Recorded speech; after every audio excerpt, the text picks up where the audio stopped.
चलेगा। Good evening सभी को मेरी तरफ से। एक बार स्टार्ट करते हैं अपन अपनी क्लास को, ठीक है ना। बताइएगा लास्ट क्या चल रहा था, लास्ट क्या चल रहा था अपनी क्लास के अंदर। चलो बताइएगा लास्ट क्या चल रहा था, लास्ट बताइएगा लास्ट क्या चल रहा था। एक बार रिप्लाई करके बता दो लास्ट क्या चल रहा था। अनुप्रयोग फर्स्ट क्वेश्चन लिखवा दिया था उसका, ठीक है ना। चलो अब ध्यान दो ना, सुनो। अपन ने अनुप्रयोग फर्स्ट का क्वेश्चन लिखवा दिया था और अपन ये प्रूफ करना चाहते हैं हाइजेनबर्ग अनिश्चितता सिद्धांत से कि नाभिक में इलेक्ट्रॉन उपस्थित नहीं होता, ठीक है ना। नाभिक में इलेक्ट्रॉन उपस्थित नहीं होता, ठीक है ना। अब देखो सुनो, चलेगा, देखिएगा सुने।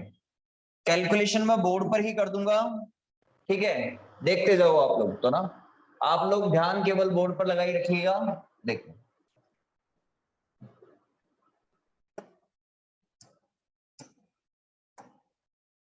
ध्यान दीजिएगा। माना परमाणु में नाभिक की त्रिज्या, देखते जाओ आप लोग तो ना कैलकुलेशन। नाभिक की त्रिज्या 5 फर्मी की है, 5 फर्मी है, ठीक है। 5 फर्मी का मतलब हो गया 5 गुणा 10 की घात -15 मीटर। 5 फर्मी का मतलब कितना हो गया, 5 गुणा 10 घात -15 मीटर, ठीक है ना। चलो 5 फर्मी का मतलब हो गया 5 गुणा 10 की घात -15 मीटर, ठीक है ना। अब जैसे अलग अलग बुक्स के अंदर ये थोड़ा अलग अलग तरीके से किया हुआ है। किसी बुक के अंदर ये त्रिज्या ले रखी है 10 की पावर -14 मीटर, मैं आपको बता दूं। किसी बुक के अंदर आप लोगों को ये लिखी हुई मिलेगी 5 फर्मी की, तो 5 फर्मी लिखोगे तो कितना आएगा, 5 गुणा 10 की घात -15 मीटर, ठीक है। तो अपन इससे भी कैलकुलेशन करेंगे तो भी कोई फर्क नहीं पड़ेगा अपने आंसर पे, इससे कैलकुलेशन करेंगे तो भी कोई फर्क अपने आंसर पे नहीं पड़ने वाला, ठीक है ना। आप दोनों में से कोई सा भी डाटा यूज करके कैलकुलेशन कर सकते हो, लेकिन आपकी सीबीएच वाली बुक के अंदर ये वाला डाटा लेकर कैलकुलेशन कर रखी है, तो अपन इससे क्या करेंगे, कैलकुलेशन को कंप्लीट करेंगे। अब सुनना ध्यान दो। तो मैंने क्या लिखा है, माना परमाणु में नाभिक की त्रिज्या कितनी है, 5 फर्मी है। अब लाइन सुनना सारे ढंग से। अगर इलेक्ट्रॉन नाभिक में है, अगर इलेक्ट्रॉन नाभिक में है तो उसकी स्थिति में अनिश्चितता कितनी होगी, उसकी स्थिति में अनिश्चितता नाभिक की त्रिज्या के बराबर होगी। मेरी बात सुनना, हमने क्या कहा, नाभिक की त्रिज्या कितनी है, 5 फर्मी की है। अगर इलेक्ट्रॉन नाभिक में है तो उसकी स्थिति में जो अनिश्चितता किसके बराबर हो जाएगी, नाभिक की रेडियस के बराबर हो जाएगी, ठीक है। तो आगे लिखेंगे, यदि इलेक्ट्रॉन नाभिक में है तो, नाभिक में है तो उसकी स्थिति में अनिश्चितता, उसकी स्थिति में अनिश्चितता नाभिक की त्रिज्या के तुल्य होगी, नाभिक की त्रिज्या के तुल्य होगी। अर्थात आप लिख सकते हो delta X equal to R equal to 5 fermi. तो डेल्टा एक्स बराबर लिख सकते हैं 5 गुणा 10 की घात -15 मीटर। ठीक है, चलो ध्यान देना आगे, सबका ध्यान बोर्ड पर बिल्कुल सटीक। ये देख लिया अपन ने, अब आगे सुनो, देखो अब हम किसका उपयोग करेंगे, हाइजेनबर्ग अनिश्चितता सिद्धांत का उपयोग करेंगे। तो आ जाओ, हाइजेनबर्ग अनिश्चितता सिद्धांत से, हाँ जी, क्या लिखोगे आप, डेल्टा एक्स डेल्टा पी का मान कितना होता है, greater than equal to h cut by 2। इसको अपन ऐसे भी लिख सकते हैं, डेल्टा एक्स डेल्टा पी लगभग बराबर या बराबर किसके, एच कट बाई 2 के। डेल्टा एक्स को इसके नीचे भेज दो तो ये आ जाएगा H cut upon 2 delta x. इसको देंगे अपन समीकरण नंबर 1 और इसको देंगे अपन समीकरण नंबर 2। ठीक है, अब आ जाओ, समीकरण 1 से मान समीकरण 2 में रखने पर,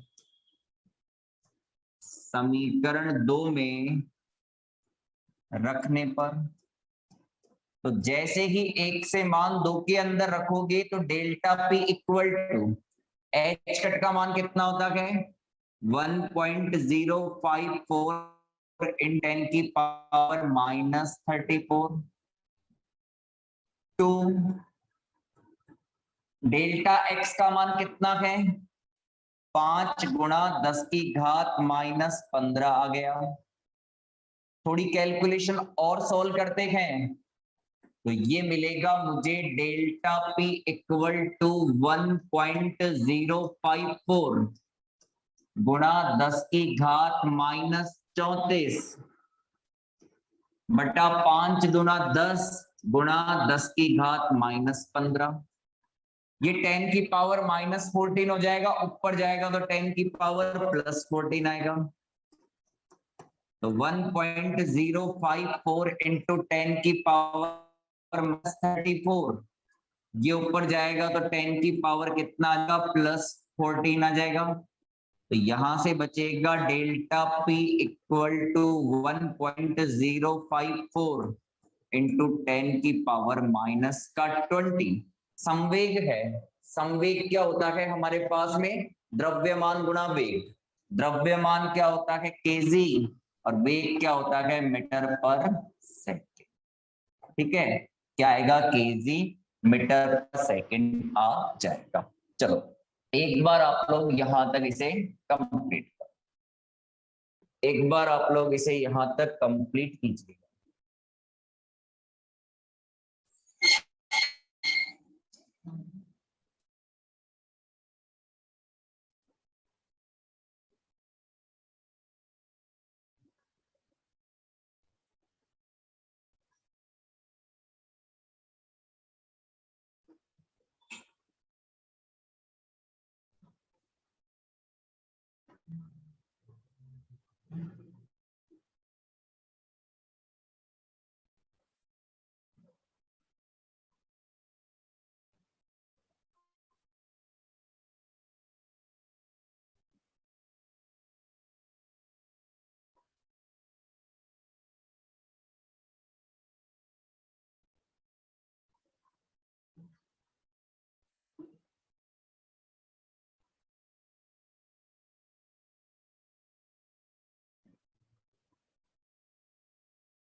स्टार्टिंग यहीं से हुआ है, ऐसे कैसे उतारना है,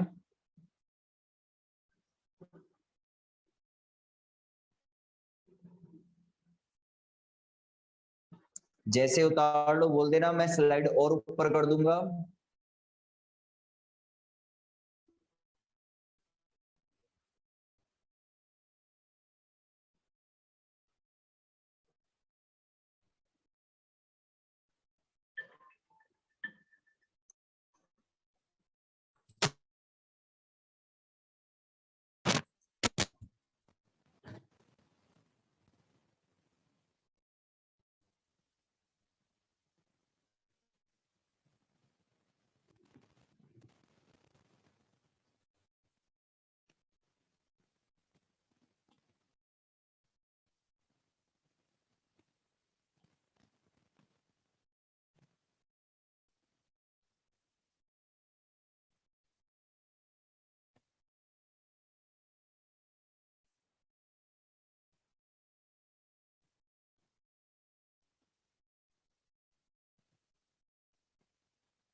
चलेगा, सुने है ना, ध्यान दीजिएगा, उतार लिया होगा आप लोगों ने, चलो रे, हो गया। हाँ जी देखिएगा, वापस रिपीट कर देता हूं अगर किसी को नहीं समझ में आया। सबसे पहले क्या किया हमने, कुछ एक आधे क्वेश्चन भी पूछे हुए हैं, वो भी आ जाएंगे क्लियर, कि परमाणु में हमने नाभिक की त्रिज्या कितनी मानी है, 5 फर्मी। आप इसे 5 फर्मी मान सकते हो, 1 फर्मी मान सकते हो, 2 फर्मी मान सकते हो, 3 फर्मी मान सकते हो, 4 फर्मी मान सकते हो, 10 फर्मी तक आप कुछ भी ले सकते हो, ठीक है। फर्मी के अंदर होता है 10 की पावर -15 मीटर, ठीक है। अगर आप इसे 10 की पावर -14 मीटर से भी कैलकुलेशन सोल्व करोगे तो आंसर में कुछ ज्यादा फर्क नहीं आएगा। जो हमारा 20 मिलियन इलेक्ट्रॉन वोल्ट आएगा ना, उसके अंदर भी थोड़ा बहुत क्या आएगा, वेरिएशन आएगा, उसका कोई खास फर्क इस पे पड़ने वाला नहीं है, ठीक है। कुछ बुक्स के अंदर 10 की पावर -14 मीटर लेके कर रखा है, कुछ बुक्स के अंदर 5 फर्मी लेकर कर रखा है। 5 फर्मी लेकर करने का मैं रीजन बताता हूं आप लोगों को। 5 फर्मी लेकर करने का ये रीजन हो गया कि यहाँ पे जब हमने वैल्यू रखी तो ये 2 का 5 से गुणा हो गया तो ये 10 हो गया, तो ये 10 की पावर -14 हो गया। इसको ऊपर लेके गए तो ये 10 की पावर -20 हो गया। ये नंबर एज इट इज ऐसे कैसे रह गया। अगर आप कल को इसकी कैलकुलेशन ऐसे, नहीं सर हमने तो 10 की पावर -14 मीटर पढ़ा है, हम तो उसी से करेंगे, कोई दिक्कत नहीं, आप 10 की पावर -14 मीटर से कर दो। फिर उस कंडीशन के अंदर आप इस 2 को नेगलेक्ट कर दो, इस 2 को क्या करो, नेगलेक्ट कर दो। सर हम इस 2 को नेगलेक्ट क्यों करें, क्योंकि हाइजेनबर्ग अनिश्चितता सिद्धांत ये कहता है कि डेल्टा एक्स डेल्टा पी, इन दोनों का जो गुणनफल है वो h कट बाई 2 के बराबर या इससे अधिक होना चाहिए। तो अधिक h कट भी तो क्या है, h कट बाई 2 से ज्यादा ही तो है। तो अगर मैं इसे h कट के बराबर करूं, ऐसे डेल्टा x डेल्टा p का मान h कट के बराबर करूं, तो यहां से डेल्टा p बराबर आ जाएगा h cut upon delta x। अब आप जो लेना चाहते थे वो ले सकते हो, 10 की पावर -14 मीटर, आंसर पे कोई फर्क पड़ने वाला नहीं है, ठीक है ना। तो ये तो अप्रोक्सीमेट माना गया है, कितना 5 फर्मी लेकर इसकी कैलकुलेशन की गई है, ठीक है ना। मैंने डिफरेंट डिफरेंट राइटर की बुक्स के अंदर देखा है, किसी ने 10 की पावर -14 मीटर से भी कर रखा है, किसी ने 10 की पावर -15 मीटर यानी 5 फर्मी लेकर भी उन्होंने कर रखा है, ठीक है। चलो इससे कोई फर्क नहीं पड़ता, हमने मान रखा है और मान रखकर हमने कैलकुलेट किया और हमें ये वैल्यू यहाँ पे मिल गई। अब मेन मुद्दा जो काम का है वो समझने का है, वो ध्यान दो आप लोग तो बोर्ड पे, क्या है सुनो। ये मुझे डेल्टा पी का मान मिला है। अब मैं जो लाइन बोलने जा रहा हूं उस लाइन को पहले तो आप लोग सुनना, ठीक है ना, फिर उस लाइन को अपन समझने की कोशिश करेंगे। मैं पहले लाइन लिख देता हूं फिर उस लाइन को समझाने की कोशिश करूंगा, ठीक है ना। देखो, इलेक्ट्रॉन का न्यूनतम संवेग, इलेक्ट्रॉन का न्यूनतम संवेग उसके संवेग में अनिश्चितता, उसके संवेग में अनिश्चितता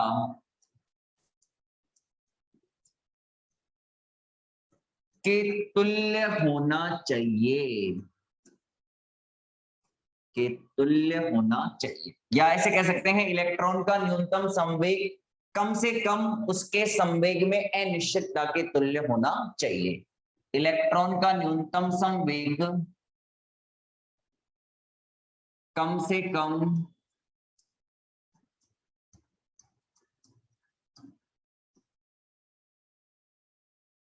उसके संवेग में अनिश्चितता के तुल्य होना चाहिए, ठीक है। इलेक्ट्रॉन का न्यूनतम संवेग कम से कम संवेग में अनिश्चितता के तुल्य होना चाहिए। इसका मतलब है डेल्टा पी का मान पी मिनिमम के बराबर अपन लिख सकते हैं। अब सुनना ये चीज कैसे लिखी जाती है, ध्यान दो। देखो, मान लीजिए मेरे पास में कोई राशि है 6, ठीक है। अगर मैं ऐसे कहूं कि इस 6 राशि के अंदर जो एरर है वो 0.1 की है, कितने की एरर है? 0.1 की क्या है इसके अंदर एरर है। अब मैं इस 6 को तो पी से लिख देता हूं और इस 0.1 को मैं डेल्टा पी से लिख देता हूं। तो मैं ऐसे कहूं कि यहां संवेग का जो न्यूनतम मान होगा वो कितना होगा? तो आपका आंसर होगा 0.1। और संवेग का मैक्सिमम मान कितना होगा? आपका मान होगा 6.1। आपका आंसर होगा 6.1। संवेग का न्यूनतम मान कितना होगा? 0.1 और उसका मैक्सिमम मान कितना होगा? 6.1। तो कम से कम मान, संवेग का न्यूनतम मान, उसकी अनिश्चितता के तो क्या होना चाहिए? बराबर ही होना चाहिए। वापस सुनो, एक बार और समझाने की कोशिश करता हूं। ये मान लो मेरे पास में 6 है, इसके अंदर 0.1 का एरर है। इसको मैंने पी से लिखा, इसको मैंने डेल्टा पी से लिखा। तो कोई आपसे पूछे कि ये जो वैल्यू दे रखी है इसका न्यूनतम मान कितना है? तो आप कहोगे 0.1 और इसका मैक्सिमम मान कितना है? आप कहोगे 6.1। तो मैं कहूं कि न्यूनतम मान, संवेग का जो न्यूनतम मान है यानी न्यूनतम संवेग है, वो कम से कम किसके बराबर होना चाहिए? उसकी अनिश्चितता के बराबर होना चाहिए। तो आप लिख सकते हो यहां से कि इलेक्ट्रॉन का न्यूनतम संवेग कम से कम संवेग में अनिश्चितता के तुल्य तो होना ही चाहिए। तो मैंने क्या लिखा? डेल्टा पी को पी मिनिमम से। ठीक है, तो यहां से क्या आ जाएगा? पी मिनिमम बराबर कितना आ जाएगा? सर ये आ जाएगा पी मिनिमम बराबर कितना? 1.054 इंटू 10 की पावर -20। यह आ गया केजी मीटर पर सेकेंड। क्या आ गया? केजी मीटर पर सेकेंड। क्या ये बात समझ में आई? एक बार रिप्लाई करो। क्या ये बात समझ में आई? एक बार रिप्लाई करो कि इलेक्ट्रॉन का न्यूनतम संवेग कम से कम संवेग में अनिश्चितता के बराबर तो होना ही चाहिए, या इलेक्ट्रॉन का न्यूनतम संवेग कम से कम उसकी अनिश्चितता के तुल्य तो होना ही चाहिए। ये बात समझ में आई? आ गई, आ गई। ठीक है, चलो इसको ऐसे भी लिख सकते हैं कि इलेक्ट्रॉन का न्यूनतम संवेग उसकी अनिश्चितता के तुल्य होना चाहिए। ये भी ज्यादा बेटर। इलेक्ट्रॉन का न्यूनतम संवेग उसकी अनिश्चितता के तुल्य या अनिश्चितता के बराबर तो होना ही चाहिए, के बराबर तो होना चाहिए। ठीक है, इलेक्ट्रॉन का न्यूनतम संवेग उसके अनिश्चितता के बराबर तो होना ही चाहिए। ठीक है ना, वो लाइन भी सही थी, ये थोड़ी और छोटी कर दी मैंने लाइन को। ठीक है ना, बात दोनों का मतलब एक ही है। अब आ जाओ, सुनो। अब क्या करेंगे अपन? सर हम यहां पे यूज लेंगे ऊर्जा संवेग समीकरण से। ऊर्जा संवेग समीकरण से। हाँ जी, ऊर्जा संवेग समीकरण क्या होता है रे? सर ऊर्जा संवेग समीकरण होता है E square equal to P square C square plus M not square सी।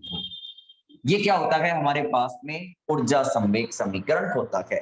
चलो एक बार एक काम करो, आप पहले इसको उतारो, ठीक है ना, फिर पूरा एक साथ खींचेंगे। ठीक है ना, फिर अगली स्टेप में पूरा एक साथ ही अपन खींचेंगे। आप लोग इसे उतार लीजिएगा, फिर नेक्स्ट स्टेप में एक साथ ही इसे मैं खींचूंगा। ठीक है ना,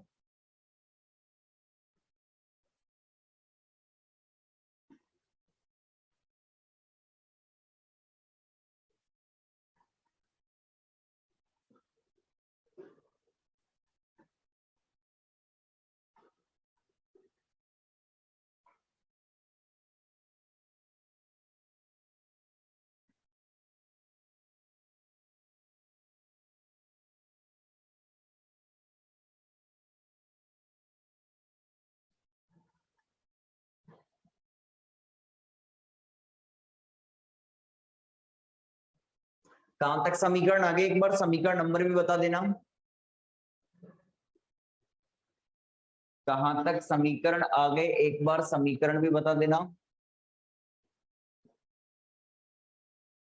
2 आ गया, ठीक है ना। चलो अब इसे देंगे अपन समीकरण नंबर 3। सुनो अब ध्यान देना, अब होने वाला है क्वेश्चन, आप लोग थोड़ा सा बिल्कुल ढंग से समझने की कोशिश करना, ठीक है। अब क्या है, मेरी बात सुनो, इस समीकरण 3 के अंदर क्या है, मेरे पास में संवेग है।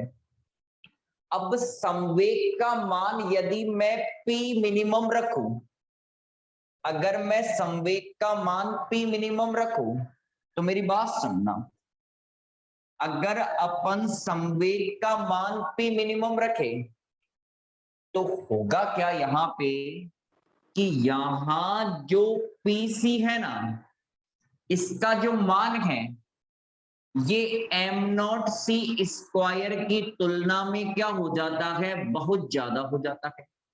सर कैसे, एक बार चेक कर लेते हैं अपन, फिर मैं लाइन लिखवा दूंगा आप लोगों को। देखो P का मान आप क्या रखो, 1.054 इंटू 10 की पावर -20। आप तो केवल 10 का ऑर्डर चेक कर लो, केवल ये हो गया 10 की पावर -20। C क्या है, प्रकाश का वेग, प्रकाश का वेग कितना होता है, 10 की पावर 8, तो ये हो गया 10 की पावर -12। अब इधर देखो m0 विराम द्रव्यमान, ये हो गया 10 की पावर -31, और c² यानी 10 की घात 16, तो ये आएगा मेरे पास में 10 की पावर कितना, यहाँ पे इसको सोल्व करेंगे अपन, तो ये आएगा मेरे पास में कितना, 15 दूना 30, ये कितना आएगा अपने पास में, देखो इसमें से घटाओगे 16, तो ये आएगा मेरे पास में कितना, -15 आएगा। तो ये 10 की पावर -12 इस 10 की पावर -15 से क्या है, ज्यादा है। ये इससे कितना गुना ज्यादा है, सर ये इससे 1000 गुना ज्यादा है। कितना गुना ज्यादा है, 1000 गुना ज्यादा है। तो अपन ये कह सकते हैं कि यहाँ पे जो PC है ना, इस PC का मान m0c² की तुलना में क्या है, बहुत ज्यादा है, ठीक है ना। देखो तो यहां इलेक्ट्रॉन की गतिज ऊर्जा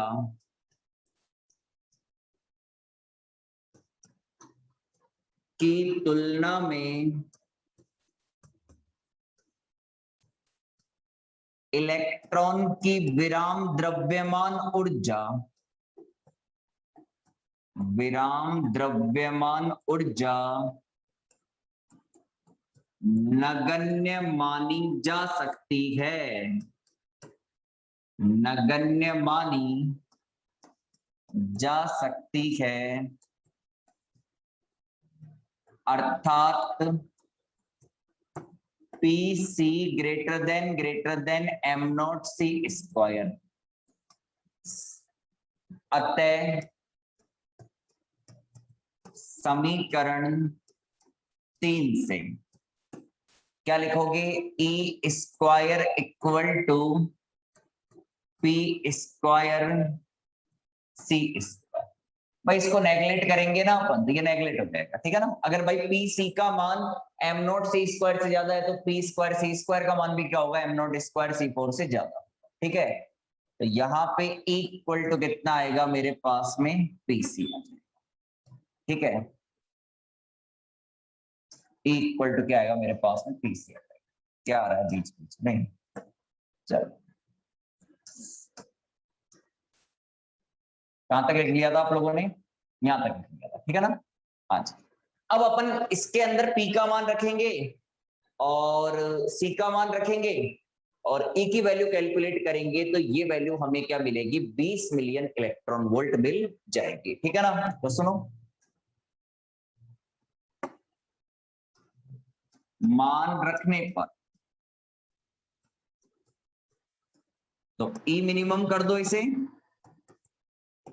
P मिनिमम का मान कितना है, 1.054 इंटू 10 की पावर -20, और C का मान कितना होता है, 3 इंटू 10 की पावर 8, ये आएगा जूल के अंदर भाई, और 1 जूल बराबर कितना होता है, ये होता है 1.6 इंटू 10⁻⁻19 इलेक्ट्रॉन वोल्ट।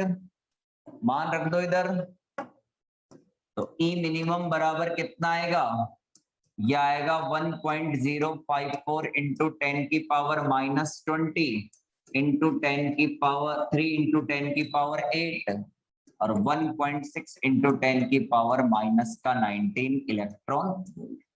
जब आप इसे कैलकुलेट करते हो तो ये आता है आपके पास में 20 मिलियन इलेक्ट्रॉन वोल्ट आता है।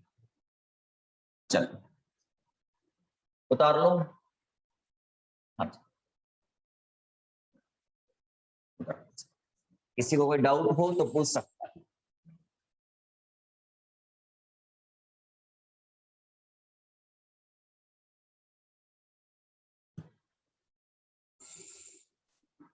किसी को कोई डाउट हो तो पूछ सकता है।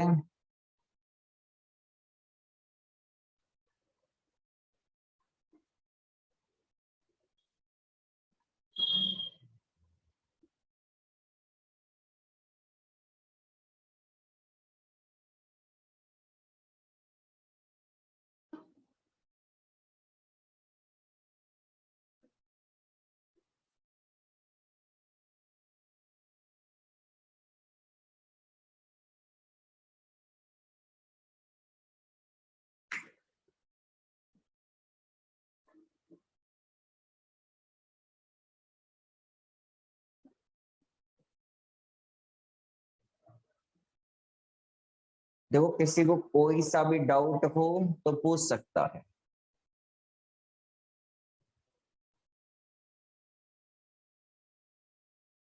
अच्छा, ई मिनिमम कैसे किया, देखो लिखो तो आप ना बता देंगे अभी ना, चलो तो बता देंगे।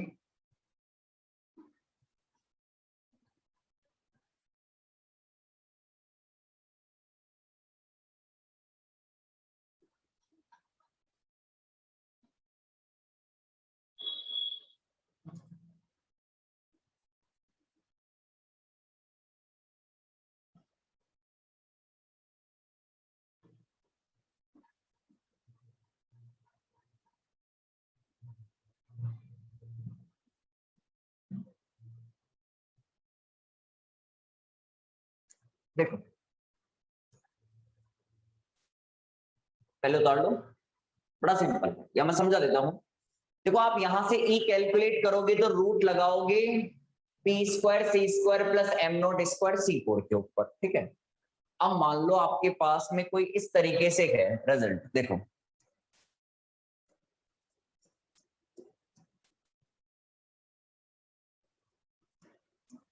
इस तरीके से। अगर मैं ये चीज इसके अंदर से हटा दूं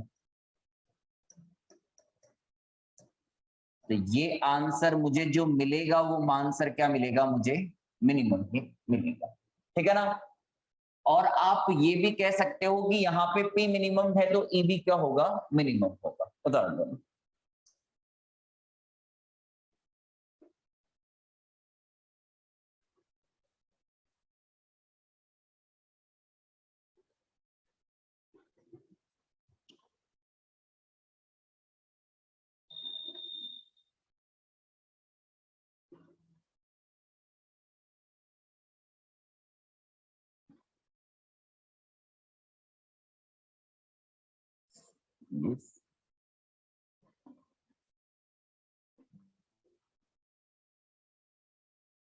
चलो इसे उतारो एक बार।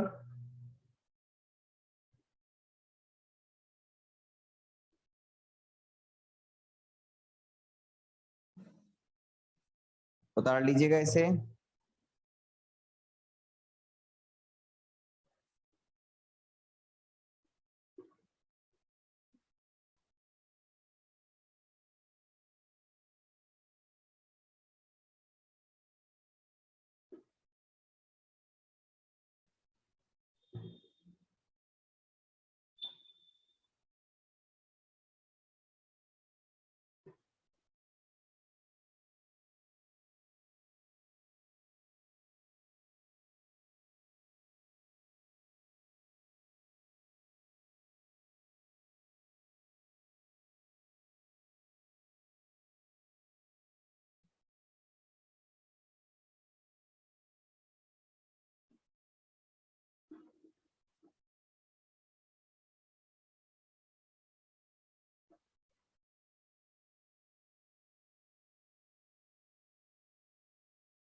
चलेगा।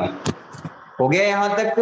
इसके आगे लिखना, इसके आगे लिखना, यहां तक हो गया तो अतः नाभिक में, अतः नाभिक में, अतः नाभिक में इलेक्ट्रॉन के अस्तित्व के लिए, अतः नाभिक में इलेक्ट्रॉन के अस्तित्व के लिए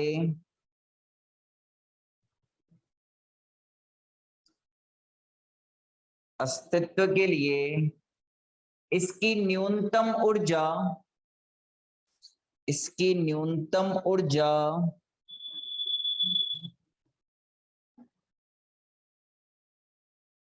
इसकी न्यूनतम ऊर्जा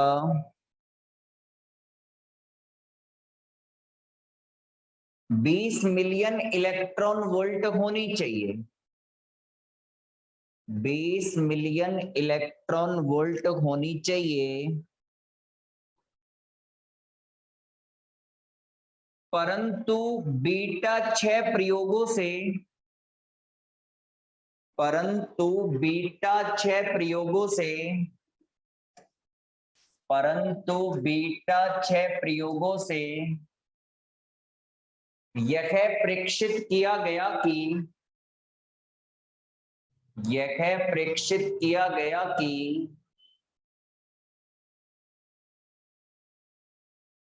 ऊर्जा 2-3 मिलियन इलेक्ट्रॉन वोल्ट से, ऊर्जा 2-3 मिलियन इलेक्ट्रॉन वोल्ट से अधिक नहीं पाई जाती है। 2-3 मिलियन इलेक्ट्रॉन वोल्ट से अधिक नहीं पाई जाती है। अतः नाभिक में इलेक्ट्रॉन का, अतः नाभिक में इलेक्ट्रॉन का स्वतंत्र अस्तित्व संभव नहीं है, स्वतंत्र अस्तित्व संभव नहीं है, स्वतंत्र अस्तित्व संभव नहीं है, स्वतंत्र अस्तित्व संभव नहीं है। चलो अब अपन एक क्वेश्चन लगाते हैं। कल कुछ क्वेश्चन करवाया था, क्या एक बार रिप्लाई करना। एक क्वेश्चन करवाना है न्यूमेरिकल, अपन को कल करवाया था क्या? कोई न्यूमेरिकल अपन ने, एक बार बता दीजिएगा, एक बार बता दीजिएगा, कल कोई न्यूमेरिकल करवाया था क्या अपन ने?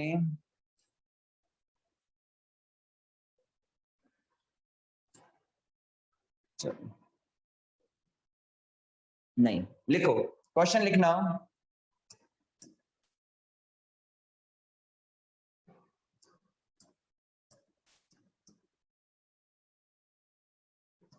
यदि इलेक्ट्रॉन की स्थिति में अनिश्चितता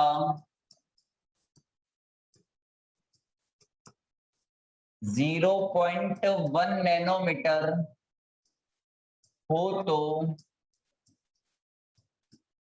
वेग में अनिश्चितता की गणना करो,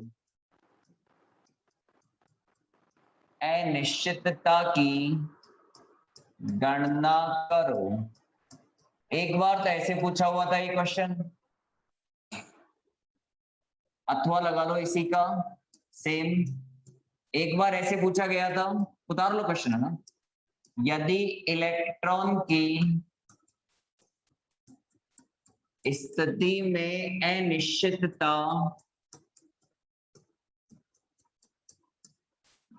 1 एंगस्ट्रॉम हो तो वेग में अनिश्चितता की गणना करो, अनिश्चितता की गणना करो। दोनों क्वेश्चन का मतलब एक ही है, उतार लो। स्थिति में अनिश्चितता दे रखी है आप लोगों को, और पूछ रहा है किसमें अनिश्चितता? वेग में अनिश्चितता पूछ रहा है।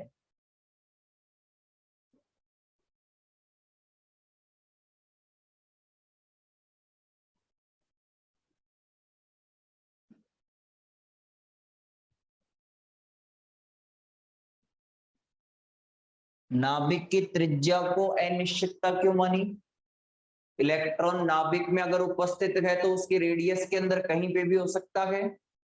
जैसे मैं इस रूम के अंदर उपस्थित हूं तो मैं इस रूम के अंदर यहीं पे भी खड़ा हो सकता हूं, यहां पे भी हो सकता हूं, पीछे भी हो सकता हूं, आगे भी हो सकता हूं। तो इसका जो एरिया होगा उस एरिया के अंदर मैं कहीं पे भी, या इसका जो वॉल्यूम होगा उस वॉल्यूम के अंदर मैं कहीं पे भी उपस्थित हो सकता हूं।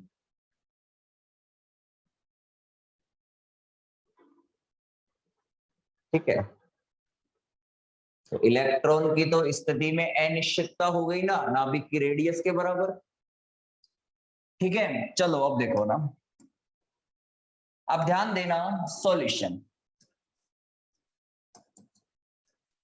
इलेक्ट्रॉन की स्थिति में अनिश्चितता, इलेक्ट्रॉन की स्थिति में अनिश्चितता, ये अनिश्चितता है हमारे पास में डेल्टा एक्स इक्वल टू कितना? आपको बोल रहा है 0.1 नैनोमीटर और एक क्वेश्चन में बोला हुआ है 1 एंगस्ट्रॉम। तो दोनों का मतलब एक ही है रे भाई।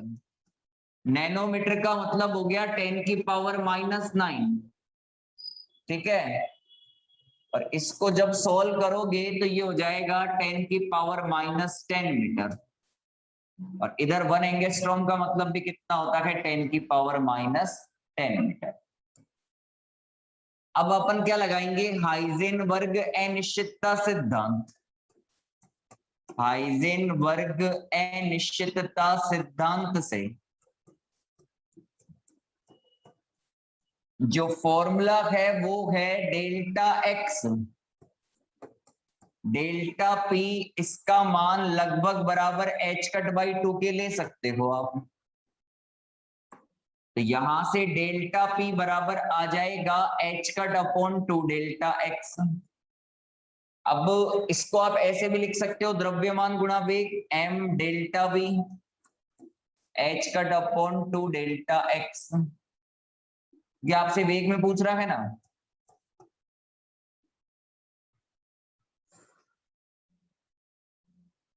ये आ जाएगा मेरे पास में delta V equal to h⁻² m delta X. मान रख दो, तो ये आ जाएगा अपने पास में कितना? डेल्टा वी बराबर आएगा 1.054 इंटू 10⁻⁻34। फिर ये 2m का मान कितना है? 9.1 इंटू 10⁻31। और डेल्टा एक्स का मान कितना है? ये है मेरे पास में कितना? 10⁻⁻10। ठीक है, इसको सॉल्व करेंगे तो हमें वेग में अनिश्चितता मिल जाए। उतार लो, सिंपल सा क्वेश्चन है, उतार लो रे भाई क्वेश्चन को। सिंपल सा क्वेश्चन था, है ना।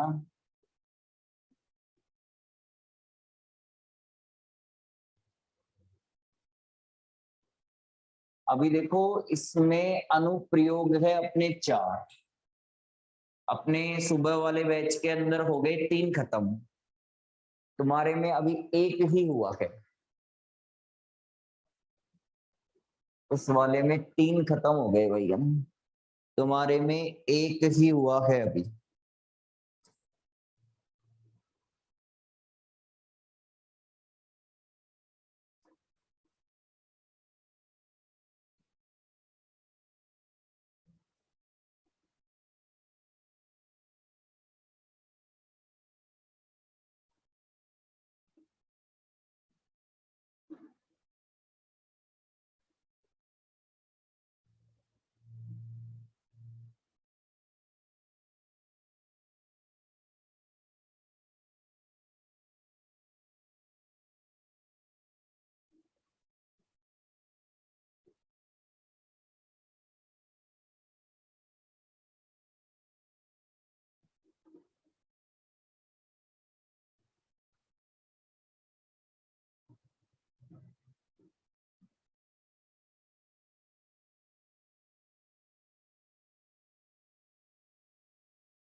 m कहां से आया? अरे संवेग बराबर क्या होता है? द्रव्यमान गुणा वेग ही तो होता है भाई।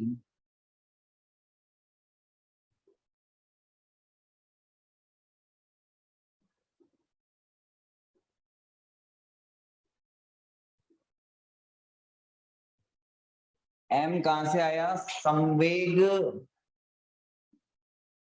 द्रव्यमान बराबर क्या होता है? सॉरी, संवेग बराबर क्या होता है? द्रव्यमान गुणा वेग ही तो होता है।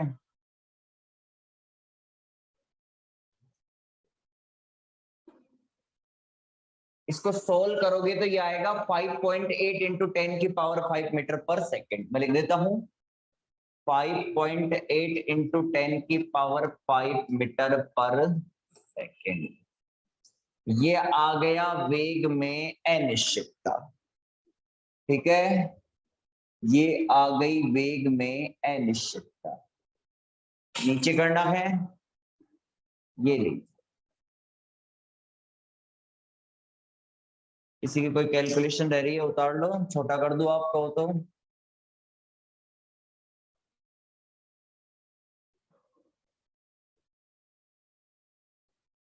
एच कट का मान कहां से लिया?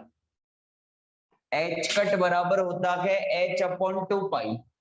एच कट डिराक नियतांक या संशोधित प्लांक कांस्टेंट होता है, जिसका मान होता है एच अपॉन 2 पाई। और एच प्लांक कांस्टेंट का मान कितना होता है? 6.62 इंटू 10 की पावर -34।